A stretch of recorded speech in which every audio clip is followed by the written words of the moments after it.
নমস্কার দর্শক বন্ধুরা, আপনাদের সকলকে স্বাগত জানাচ্ছি রেফ স্পোর্টস বাংলার এক নতুন উপস্থাপনাতে। আমি সোমনাথ এই মুহূর্তে দাঁড়িয়ে আছি যুবভারতী প্র্যাকটিস গ্রাউন্ডের বাইরে, এবং আজকে ইস্ট বেঙ্গল দল তারা তাদের শেষ অনুশীলন এবং একমাত্র অনুশীলন তারা করলো এই ডুরান্ড কাপ সেমিফাইনালের আগে। আগামীকাল তারা সামনাসামনি হবে স্পোর্টিং দিল্লির বিরুদ্ধে, এবং এই স্পোর্টিং দিল্লি টিমের যদি কথা বলতে হয় তাহলে the most inform team in this Durand cup. 4টে ম্যাচে তারা কিন্তু 21টা গোল স্কোর করেছে এবং কনসিড করেছে মাত্র 3টে গোল, এবং এমন একটা দলের বিরুদ্ধে কিন্তু কালকে নামতে চলেছে ইস্ট বেঙ্গল। যদিও যে কম্পিটিশন লেভেলটা এই ডুরান্ড কাপে আমরা দেখতে পাচ্ছি সেটার নিরিখে হয়তো জাজ করাটা ঠিক হবে না, বাট ইয়েট অ্যাগেন 4 ম্যাচে 21 গোল স্কোর করাটা কিন্তু কোনো ছোট ব্যাপার নয়। এবং স্পোর্টিং দিল্লি যদি এই টিমটার কথা বলি, তারা কিন্তু একটা নতুন রূপে এই বছর বা এই ফুটবল সিজনে তাদেরকে আমরা দেখতে পাচ্ছি। সেখানে তাদের স্ট্রাইকার রড্রিগুইনোর কথা বলুন, কিংবা তাদের অ্যাটাকিং মিডফিল্ডার জুয়ান পেনার কথা বলুন, তার সাথে সাথে তাদের কিন্তু আরো দুটো ফরেনার আছে, সেন্টার ব্যাক রিচার্ড, এবং পাশাপাশি কিন্তু মিডফিল্ডেও কিন্তু একজন প্লেয়ার আছে ফ্রম আফ্রিকা। অর্থাৎ 4 বিদেশির একটা অপশন রয়েছে স্পোর্টিং দিল্লির কাছে। এবং অপরদিকে ইস্ট বেঙ্গল, তাদের কিন্তু এখনো পর্যন্ত মাত্র 3টি বিদেশি আছেন, যেমনটা আপনারা জানেন। এবং পাশাপাশি এই সেমিফাইনাল আগে একটা চিন্তার বিষয় থাকবে ইস্ট বেঙ্গলের জন্য, সেটা হচ্ছে যে পিভি বিষ্ণু তিনি কিন্তু আগামীকালের ম্যাচে নেই। এটা একেবারে প্র্যাকটিস শেষে কোচ অ্যান্টোনিও লোপেস হাবাস নিজেই জানিয়ে দিয়েছেন সেটা। এবং আপনারা জানেন যে গত ম্যাচে একটা সে গোলটা করার পর পিভি বিষ্ণু একটা ব্যাড ল্যান্ডিং করেছিল, তার হাঁটুর উপরে কিন্তু একটা প্রেশার পড়ে, এবং সেই কারণেই কিন্তু এই ম্যাচটা থেকে ছিটকে গেছেন তিনি। যদিও কোচ হাবাস বললেন যে খুব একটা বড় ইনজুরি কিছু না, মাইনার একটা ইনজুরি, একটা নক তার হাঁটুতে লেগেছে, এবং আশা করা যায় তাকে ফাইনালে অবশ্যই পাবে ইস্ট বেঙ্গল যদি তারা কোয়ালিফাই করে। কিন্তু আপাতত আগামীকালের ম্যাচে নেই পিভি বিষ্ণু, এবং আজ কিন্তু অনুশীলনও তিনি করলেন না। এবং পাশাপাশি অনুশীলন থেকে মনে পড়লো আরও একটা ফ্যাক্ট, যেটা হচ্ছে নাচো মনসালভে। তিনি আগের দিন বা ম্যাচের আগের দিন অনুশীলনে এসেছিলেন ঠিকই, কিন্তু আজকে আবারও তিনি অনুশীলনে আসেননি। এবং কোথাও না কোথাও যেই আন্দাজটা আমরা করছিলাম যে তাকে রিপ্লেস করেই হয়তো ইস্ট বেঙ্গল নতুন একটা প্লেয়ারের পিছনে যাবে, সেটাই হয়তো হতে চলেছে। যদিও এখনো কোনো কনফার্মেশন নেই, বাট স্টিল মনে হচ্ছে যে সেই দিকে এগোচ্ছে নাচো মনসালভের। যদি ভবিষ্যতের কথা বলতে হয় তাহলে অবশ্যই আমরা কিছু আপডেটস দিয়ে দিলাম অ্যাভেলেবিলিটি নিয়ে প্লেয়ারদের। কিন্তু আমরা যদি ম্যাচে ফিরে যাই বা প্র্যাকটিসে ফিরে যাই আগামীকালের সেই ম্যাচে, এবং সেটার প্র্যাকটিস কিন্তু ইস্ট বেঙ্গল জোর কদমে করলো। আপনারা জানেন যে ডুরান্ড কাপে কিন্তু বেশি খুব একটা সময় পাচ্ছে না কোনো দলই, সেমিফাইনালের আগে বা ফাইনালের আগে মাত্র দুটো দিন তারা ছুটি পাচ্ছে, এবং তার মধ্যে একটা দিন অবশ্যই টিমসরা পছন্দ করে রিকভারি করতে। ইস্ট বেঙ্গলও তাই কোয়ার্টার ফাইনালের পরে একদিন তারা ছুটি কাটিয়েছিল, এবং আজকে কিন্তু তারা অনুশীলনে ফিরেছে। এবং আজকে হঠাৎ যুব ভারতীতে কিন্তু তারা আজকের অনুশীলনটা করেছে। এতদিন তারা এনসি নিউ টাউন এনসি গ্রাউন্ডে করতো, বাট আগেন তারা যুব ভারতীতে কিন্তু ফিরতে চলেছে। এখন আজকে ফিরেছে, এবং আমার মনে হয় যে আগামী যত প্র্যাকটিস সেশনগুলো হবে সেগুলো হয়তো এই যুব ভারতীর মাঠেই হবে।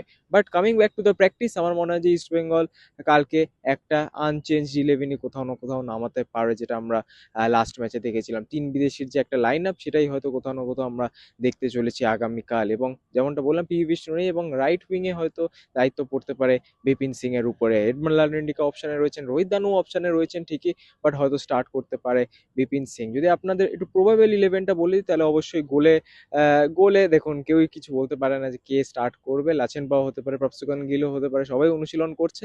But again depends on coach Antonio Lopez Habas.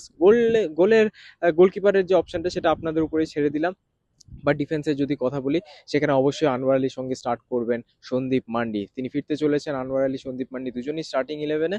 এবং রাইট ব্যাকের কথা যদি বলি, তাহলে হার্দিক ভাট বা বরিশ সিং এর মধ্যে একজন। আমার যা মনে হয় হার্দিক ভাটের উপরেই আস্থা রাখছেন কোচ অ্যান্টোনিও লোপেস হাবাস, কারণ বরিশ সিং সদ্য ফিট হয়েছেন, এখনই হয়তো পুরো ওয়ার্কলোডটা তার উপরে চাপাবেন না কোচ। এবং পাশাপাশি আমরা যদি লেফট ব্যাকের কথা বলি, সেখানে আগেন জয় গুপ্তাই কিন্তু খেলবেন। মাঝ মাঠের যদি কথা বলতে আগেন মোহাম্মদ রাশিদ, জিকসন সিং, ডিপেন্ডেবল একটা ডুও ইন দ্য মিডফিল্ড। এবং নাম্বার 10 সেই ড্যানি র্যামিরেস, তার উপরেই থাকবে সমস্ত ক্রিয়েটিভিটির বলতে পারেন যে দায়িত্বটা তার উপরেই কিন্তু মোটামুটি থাকবে। লেফট উইংয়ে ক্রিস ইকোনমিডিস কালকে স্টার্ট করতে পারেন, এবং রাইট উইংয়ে বিপিন সিং, এবং স্ট্রাইকারে কিন্তু আমরা দেখতে পারি ডেভিড লালেন সাঙ্গাকে। তো এরকম একটা ছকে কিন্তু ইস্ট বেঙ্গল নামতে পারে আগামীকাল স্পোর্টিং দিল্লির বিরুদ্ধে। এবং স্পোর্টিং দিল্লি এই টিমটা যদি কথা বলতে, অ্যাটাকিং প্রান্তে বেশ শক্তিশালী তারা। এবং কোথাও না কোথাও আমরা চেষ্টা করবো স্পোর্টিং দিল্লিরও প্রবাবল ইলেভেন বলার, যেরকম তারা এই 4টে ম্যাচে খেলেছে। বাট অ্যাগেন আমরা যেটা কথা বলছি, তাদের অ্যাটাকিং কিন্তু খুব ভালো, অর্থাৎ গোল করার যে অ্যাবিলিটিটা সেটা কিন্তু টপ নচ। বাট অপরদিকে ডিফেন্সে কিন্তু একটু ফাঁক ফোকর আছে এই স্পোর্টিং দিল্লি টিমটায়। এবং যদি আমরা ডিফেন্সের কথা বলি, মোটামুটি Thomas torch for sporting Delhi, তাই তিনি কিন্তু একটা 3 ম্যান ডিফেন্স খেলাচ্ছেন। সেখানে অবশ্যই মনোজ মোহাম্মদ তাদের ক্যাপ্টেন, হান সিং এবং পাশাপাশি কিন্তু আরও প্লেয়ার্সরা রয়েছে। আশুতোষ মেহতা কখনো কখনো খেলেন। তাদের একটা ফরেন ডিফেন্ডার রয়েছেন। তা আপনারা অবশ্যই সেই হয়তো ম্যাচগুলো দেখেছেন। এবং পাশাপাশি মিডফিল্ডের কথা যদি বলতে হয়, সেখানে নামতে রয়েছেন, মোহাম্মদ আইমেন রয়েছেন এবং পাশাপাশি একটা কিন্তু ফরেন মিডফিল্ডারও আছে। পাশাপাশি আমরা যদি কথা বলি উইংয়ে, সেখানে লাল রোছানা অগাস্টিনের মতো প্লেয়ার রয়েছেন। পাশাপাশি আরও আরও যদি টোম্বা সিংয়ের কথা বলি, তিনিও কিন্তু রয়েছেন। এটা অন্য টোম্বা সিং, এর স্পোর্টিং দিল্লির টোম্বা সিং, যিনি উইঙ্গারে খেলেন এবং স্ট্রাইকারে রূপে কিন্তু দুটো স্ট্রাইকারে যেতে পারে স্পোর্টিং দিল্লি। সেখানে অবশ্যই রড্রিগুইনো এবং পাশাপাশি জোসেফ সানি হয়তো খেলতে পারেন। এবং সেই মাঝ মাঠে কিন্তু আরও একজন প্লেয়ার, গুরুত্বপূর্ণ প্লেয়ার ফর স্পোর্টিং দিল্লি, জুয়ান পেনা খেলতে পারেন এই মাঝ মাঠে। তো অর্থাৎ একটা বুঝতে পারছেন যে মাথা ভারী একটা দল টিম স্পোর্টিং দিল্লি, এবং তাদের বিরুদ্ধে ইস্ট বেঙ্গল কিভাবে খেলবে এটা কিন্তু দেখার বিষয় হবে। তো আপনাদের দুটো দলেরই মোটামুটি প্রোয়াল 11 বলে দিলাম। এবং আজকে অনুশীলনে ইস্ট বেঙ্গল কি করলো সেটাতে যদি আসি, তাহলে অবশ্যই ইস্ট বেঙ্গল কিন্তু সিচুয়েশন প্র্যাকটিসই বেশি করে করছে। অর্থাৎ যে ট্রানজিশন প্লে বলুন বা সেট পিসের রুটিন বলুন, সেগুলোই কিন্তু ইস্ট বেঙ্গল বেশি করে করছে। যে ম্যাচ খেলছে না দুটো দলে ভাগ করে, সেই জিনিসটা খুব একটা আমরা দেখছি না। কিন্তু হ্যাঁ, এই যে ট্রানজিশন প্লেগুলো বা কাউন্টার অ্যাটাক যখন ইস্ট বেঙ্গল করছে, এবং আমি যেটা বললাম, স্পোর্টিং দিল্লি যেহেতু 3 ম্যান ডিফেন্স, সেখানে কিন্তু বাড়তি প্রেশার দেওয়ার চেষ্টা করবে কোচ অ্যান্টোনিও লোপেজ হাফেজ, এবং সেখানে ট্রানজিশন প্লেটা কিন্তু খুব ইম্পর্টেন্ট হয়ে যায়। অর্থাৎ কাউন্টার অ্যাটাকটা কিন্তু যথেষ্ট একটা ইম্পর্টেন্ট পার্ট প্লে করবে কালকের এই ম্যাচ। এবং যদি ট্রানজিশন প্লেটা ভালো হয়, ইস্ট বেঙ্গল অবশ্যই গোল করবে, এটা কিন্তু বলা যেতেই পারে। But again, coach Antonio Lopez হাফেজ যখন তিনি প্র্যাকটিস থেকে বেরোচ্ছিলেন, তখন কিন্তু তিনি বললেন যে গতকাল দেখেছো যে মোহনবাগান কীরকম ভাবে সাফার করেছিল এই শর্ট একটা ফিক্সচারের জন্য। পাশাপাশি যখন যখন নকআউট অ্যাকচুয়ালি শুরু হয়, তখন কিন্তু কোনো ম্যাচই ইজি হয় না। সেটা তিনিও বললেন। জামশেদপুর এগেনস্টে মোহনবাগানে যে প্রায় তারা হোঁচট খেয়ে যাচ্ছিল, সেই একটা জিনিস।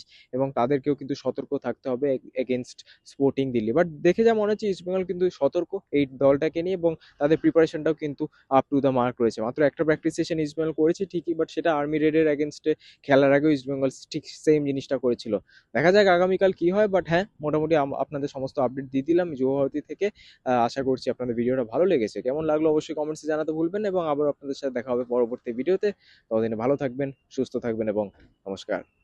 আপনারা যদি মাল্টি স্পোর্ট কাভারেজ দেখতে চান বা ফলো করেন, তাহলে কিন্তু একটাই ডেস্টিনেশন, রেভ স্পোর্টস। আমার বলতে দ্বিধা নেই যে বোধহয় আপনারা জেনে গেছেন, সেটা প্যারিস হোক, গ্লাসগো হোক, ইংল্যান্ড হোক, অস্ট্রেলিয়া হোক, ক্রিকেট হোক, উইমেন্স ক্রিকেট হোক, কমনওয়েলথ গেমস হোক, এশিয়ান গেমস হোক, অলিম্পিক্স হোক, আমরা কিন্তু সব জায়গায় থাকবো এবং আপনাদের জন্য অন গ্রাউন্ড কাভারেজ নিয়ে পৌঁছে যাব। তাই একটাই কাজ করুন, লাইক, শেয়ার আর সাবস্ক্রাইব করে দিন, আর নোটিফিকেশান বেলটা বাজিয়ে দিন। তাহলেই আপনাদের একদম ঘরে পৌঁছে যাবে বেস্ট অলিম্পিক এবং ক্রিকেটের coverage. Like, share and subscribe Rev sports Bangla.